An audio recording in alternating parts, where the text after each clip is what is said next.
Honestly, I never watch my fights back. I don't know what it is. I really just I mean, there's things that I can learn from each fight by watching it back, but with the season, I'm usually working on going so much into the next fight or the next round or whatever it is that I'm always focused on the next one. It was awesome going into my second title fight for PFL. The only weird part was having to fight Gilpin for the third time after beating him twice that season. And that happens in PFL where you could fight the same person twice. Going into this fight 2-0 against him and having the title fight and having to, figure out basically if he's going to bring anything new, because we had just fought 10 weeks before this. So there's really nothing new he's going to bring that I haven't seen already in those first 6 rounds. So it's showing the odds right now. I was minus 1,000 on the Vegas odds going into this fight.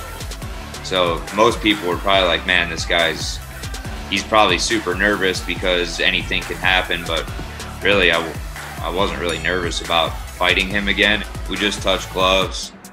He was trying to put the pressure on me early, which he did in the first fight of the season too. So that was really nothing new. I don't really know what he was trying to do differently, because it didn't really seem like he did anything differently in this fight. I feel like I really shut down everything he had in this fight. I'm so used to guys trying to pressure me and act like they're gonna out cardio me or whatever they think they're gonna do, and then that's when I score all my points. That's when I land my heavy punches. That's when I land my takedowns, my heavy kicks. I think once people feel my power and my striking, then they realize, well, this guy can do everything. Because most people that watch me fight, they're like, oh, he just wrestles, but they don't realize that I have power, and every single punch, every kick, everything I throw has power. So they don't realize that until they get in there and feel it. He's trying to get a Darce choke in here, which I don't know if this is the part where a lot of people thought this was tight on me, but it really wasn't tight. I stayed composed, stayed calm. He doesn't have it locked really. He's just trying to work the position. The ref cam gets a good angle of where my face is, and he doesn't have it locked here. I'm about to roll through. I'm landing good shots. He's not really landing any shots on me. He's trying to work back to that Darce position from bottom where he reaches under and tries to grab my neck. I scramble up. I'm just out wrestling him here, making him carry my weight, because that's when a guy's really going to get exhausted. And that's the end of the first. He's still pressuring, but not as much. You can tell he's kind of waiting on that warning track and giving me a little more space because he doesn't want to get taken down again. I'm landing left hands on him left and right. That's the one thing, he does have a great chin. So right now I just scored another takedown. He's trying to put pressure on, and he's just giving up position though. Right here, he shot on me. I just went for a crotch lift, threw him on his back, and I ended up on top here.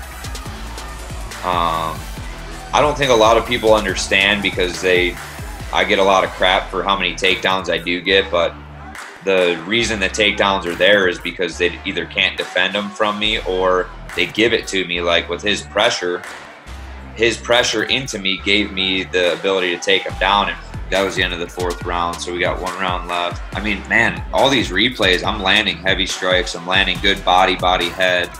The ground and pound is there. Landing those strikes to the solar plexus, trying to take his wind out. I mean, it's not easy to take a beating on the bottom like that for 4 rounds. So got the takedown.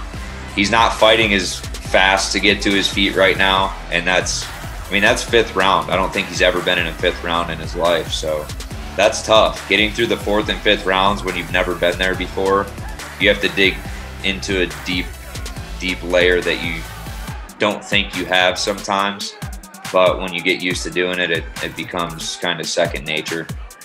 I feel that I kind of pick up a second level and get better in the 4th and 5th.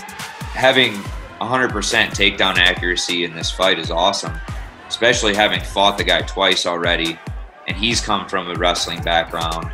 I fought a pretty flawless fight for the most part, in my opinion.